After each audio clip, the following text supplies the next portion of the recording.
मंजिल उन्हीं को मिलती है जिनके सपनों में जान होती है। पंखों से कुछ नहीं होता, हौसलों से उड़ान होती है। My dear teachers and parents, बच्चों ने 10th के एग्ज़ाम दे दिए हैं और अब स्ट्रीम सिलेक्शन जैसे कठिन दौर से अपने बच्चे गुजर रहे हैं। अक्सर एक गलत डिसीजन बच्चों के लिए पछतावे का कारण बन जाता है।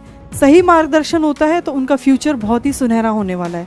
बच्चे अपने स्ट्रीम सिलेक्शन को लेकर क्या करते हैं, उनका डिसीजन कैसे लेते हैं? देखिए, आप अक्सर क्या करते हैं, दोस्तों के कहने पर स्ट्रीम का सिलेक्शन कर लेते हैं। जैसे मेरे दोस्त ने मम्मी कॉमर्स लिया है तो मुझे भी कॉमर्स में ही जाना है। इसके आगे पीछे वो कुछ भी नहीं सोचते, या फिर परिवार या समाज के दबाव में आकर डिसीजन लेते हैं। कुछ फैमिलीज़ में पर्टिकुलर सब्जेक्ट को लेकर ये सिनेरियो रहता है कि इस सब्जेक्ट में जाने वाले बच्चा ज़्यादा इंटेलिजेंट होता है, तो बच्चे इस डर से और दबाव से भी इस तरह का डिसीजन ले लेते हैं। या फिर खुद की काबिलियत और कैलिबर को, उनका इंटरेस्ट किस तरह के फील्ड में, इन सब चीज़ों को पर्टिकुलरली अवॉइड करके वो सिंपल डिसीजन ले लेते हैं। जैसे ही वो गलत स्ट्रीम का सिलेक्शन कर लेते हैं बिना कुछ सोचे समझे, इसके बाद क्या होता है, इनके रिजल्ट्स क्या रहते हैं? जैसे ही आप गलत स्ट्रीम का सिलेक्शन करते हैं, आप 2 साल पढ़ते हैं, उसके बाद आप किसी भी फ्यूचर में अपने कॉलेज में जाते हैं या किसी प्रोफेशनल कोर्स में जाते हैं, तो क्या होता है, फ्यूचर में आपको कुछ टाइम के बाद आपका करियर चेंज करना पड़ सकता है। या फिर पैशन और प्रोफेशन में तालमेल नहीं बैठता। तालमेल नहीं बैठने की वजह से आप अपने वर्क प्लेस पे 100% बिल्कुल नहीं दे पाते। और इन सब का रिजल्ट क्या होने वाला है कि आपने जो सफलता सोची थी, जिसके सपने आपने अपनी फैमिली के साथ देखे थे, वो आपके पूरे नहीं होते। मतलब आपको डिजायर्ड सक्सेस बिल्कुल भी नहीं मिलती। डियर स्टूडेंट्स, आपको घबराने की बिल्कुल भी जरूरत नहीं है। ये सारी चीजें रोकी जा सकती हैं।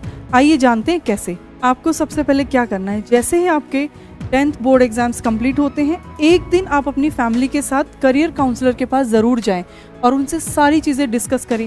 क्या सब्जेक्ट आपके लिए ठीक रहेंगे, किस सब्जेक्ट के हिसाब से क्या करियर ऑप्शंस आपको मिलने वाले हैं। दूसरी बात, psychometric test, interest profile test ज़रूर करवाएं। इसके अलावा आप अपने इंटरेस्ट, स्किल्स और फ्यूचर अपॉर्चुनिटीज़ को ज़रूर समझें कि आपका इंटरेस्ट किस तरह के फील्ड में है, किस तरह के सब्जेक्ट में है। इसके अलावा आपने जो भी सब्जेक्ट का सिलेक्शन किया है, उसमें आपको बेस्ट कॉलेजेस कौन कौन से हैं मिलने वाले हैं, आपका इन्वेस्टमेंट, स्पेशली टाइम और मनी का जो इन्वेस्टमेंट है वो कितना होने वाला है, ओके।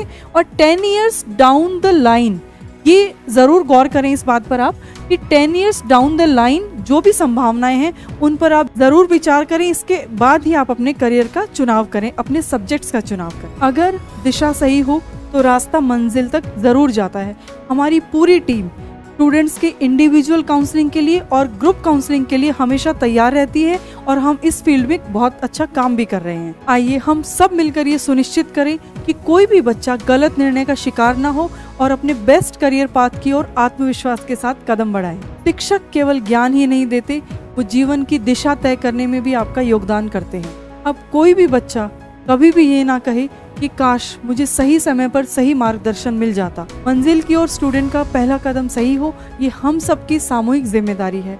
करियर काउंसलिंग को लेके 10th के बाद किस सब्जेक्ट का सिलेक्शन करना है, इस तरह की किसी भी दुविधा को लेकर अगर आप कोई भी गाइडेंस चाहते हैं तो आई एम करियर अकेडमी में आएँ और हमारे एक्सपर्ट काउंसलर से ज़रूर मिलें।